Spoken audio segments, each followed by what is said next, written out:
Hey everyone, it's VM Campos, Magic Fan.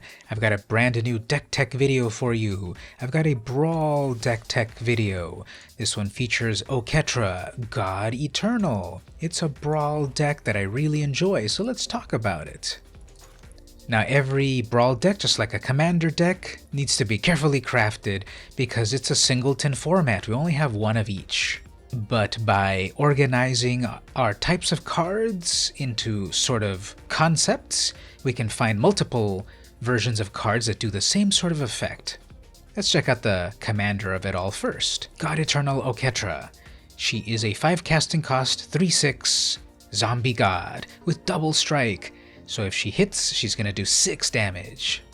Whenever you cast a creature spell, create a 4/4 Black Zombie Warrior creature token with Vigilance. So much value here. Whenever you summon any other creature, and as long as Oketra is out on the battlefield, you get another creature, a 4/4 zombie with Vigilance? Amazing.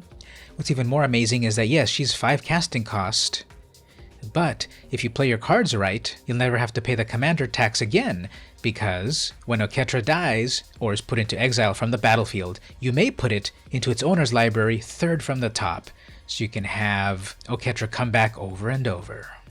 Okay, so let's talk about the big concepts of this deck. I've got a Life Matters theme.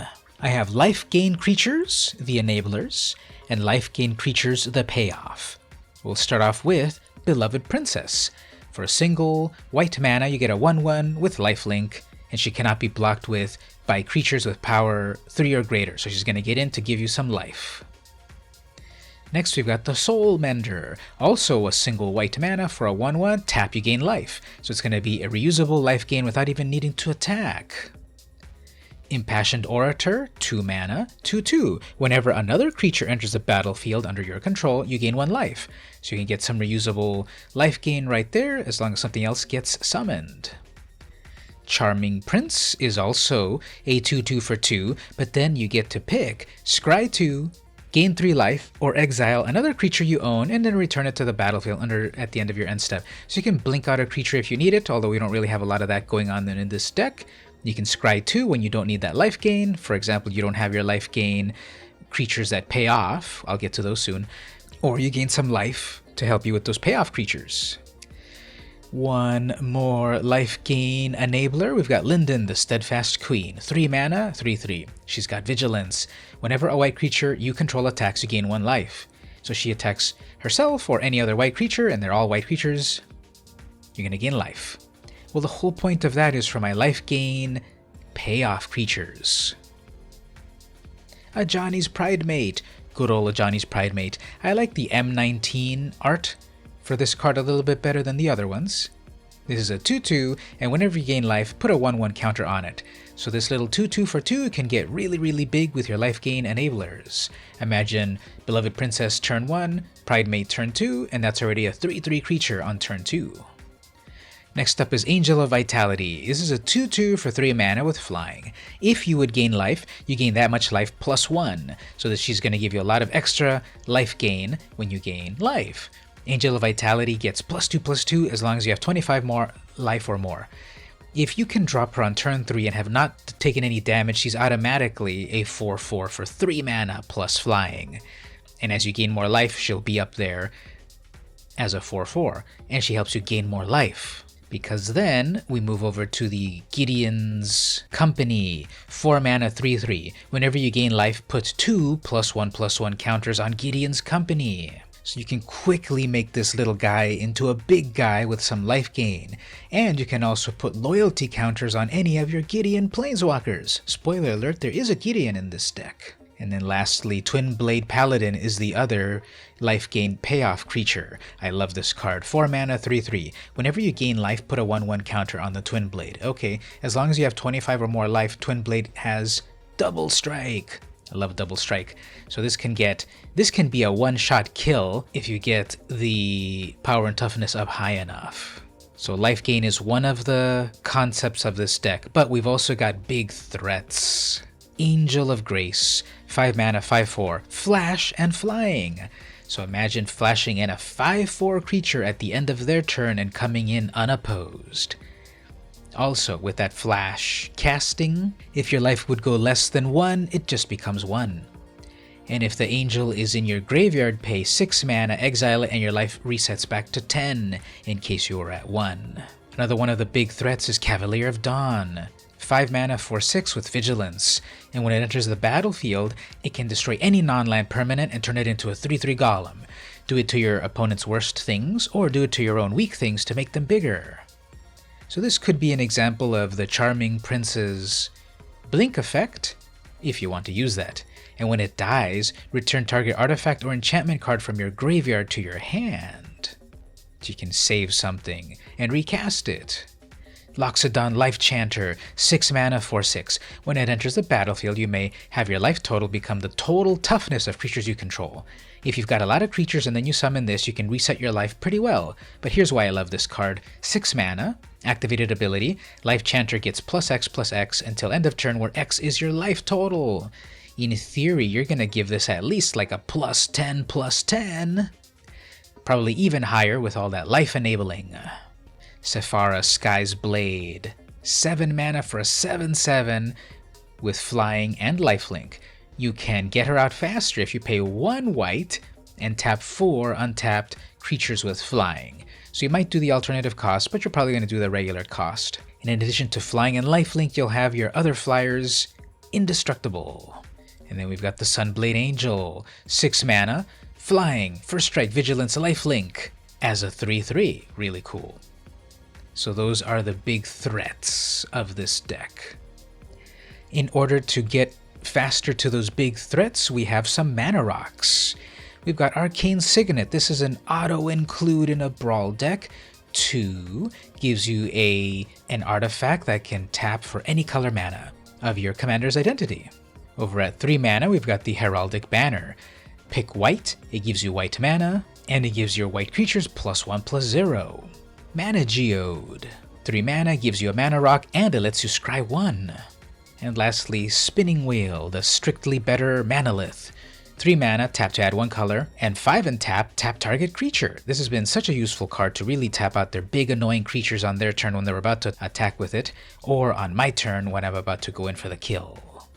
We've also got some card draw. That's a type of a concept that you'll need to also add to your Brawl deck to stay ahead of your opponent. We've got Angelic Gift. This is an enchantment. When it enters the battlefield, draw a card, and it makes your creature a flyer. So it does a lot of things. The main thing is that card. Although you can return that back to your hand with the Cavalier to do it all again. Golden Egg draws you a card with 2 mana. You can sacrifice it to add a mana of any color, which doesn't matter, or better yet, 2 and tap, sacrifice, you gain 3 life for the later game. Guild Globe, 2 draws you a card, sacrifice it, adds more mana. And lastly, Clockwork Servant, 3 mana, if you pay Adamant cost, which you will, this is a mono white deck, it'll draw you a card plus give you a 2/3 creature. Let's talk about removal. First, we've got some Pinpoint creature removal. Take Vengeance, 2 mana, sorcery, destroy target tapped creature. So even their biggest creature will get killed with only 2 mana. Aerial Assault is similar, but it also gains you life for how many flyers you have. A little bit of extra life can really help out. Bring to Trial will work really well against large creatures, power 4 or greater for 3 mana, exile them. Prison Realm lets you take out your opponent's creatures and planeswalkers and lets you scry. And lastly, we've got Conclave Tribunal, which can actually be played much faster than turn 4 if you need it because of Convoke. Exile their creature, or planeswalker, or other non-land permanent. We've got some Pinpoint removal with Disenchant, good old Disenchant, destroy target artifact or enchantment, get rid of their mana rocks. In the same vein, we've got Exposed to Daylight, but it also lets you scry 1. And lastly, Pinpoint removal here to destroy an artifact, topple the statue. Actually, it lets you tap a permanent, and if it's an artifact, destroy it, and it draws you a card. It does so much. For the LOLs, pause on your opponent's untap step and tap their land so that they don't have it to use in their main phase. One more removal, here's a board wipe, City-Wide Bust. 3 mana, sorcery, destroy all creatures with toughness 4 or greater. So for their bigger creatures, it's Curtains. And lastly, we've got some Planeswalkers. We've got Gideon Blackblade, an amazing 3-mana Planeswalker, 4 loyalty. As long as it's your turn, Gideon is a 4/4 soldier that's indestructible. Prevent all damage that would be dealt to Gideon during your turn. +1. Up to 1 other target creature you control gains your choice of Vigilance, Lifelink, or Indestructible until end of turn. So enable more of that life gain strategy, or gain yourself a Vigilant creature or an Indestructible one. -6. Exile target non-land permanent. I've been able to uptick Gideon so many times and exile so many things, it's amazing. This is a great card. R.I.P. Gideon. Ajani, Strength of the Pride. Creates those Pride Mates that will gain life with a -2 ability.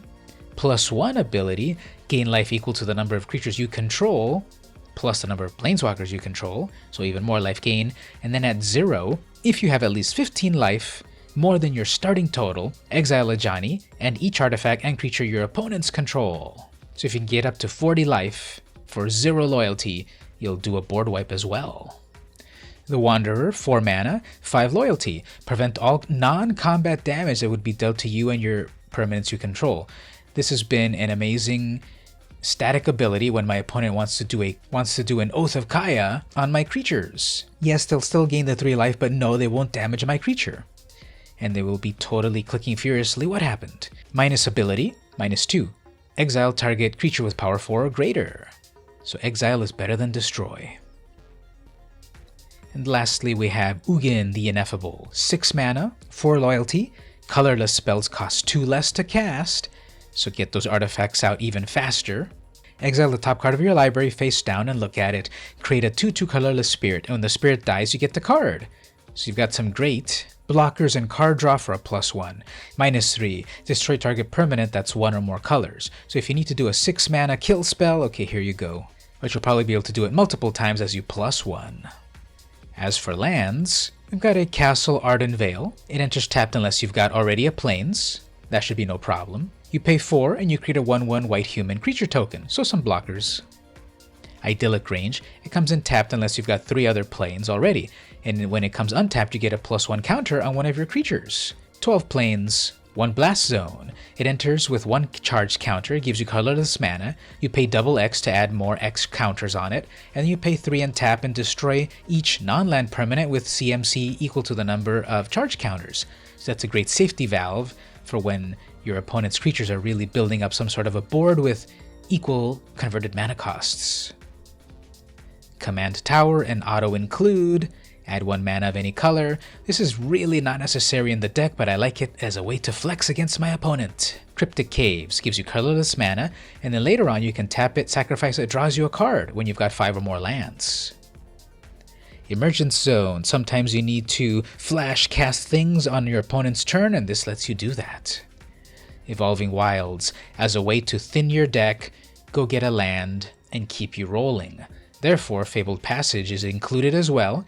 Obviously everything's mono white, but this helps thin your deck and it comes in untapped.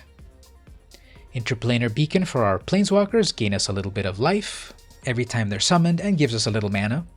Karn's Bastion is amazing because it'll help uptick all of your Planeswalkers, and when you've got a couple of counters on your other creatures, make them even better, like all those +1 counters you've got on your Twin Blade.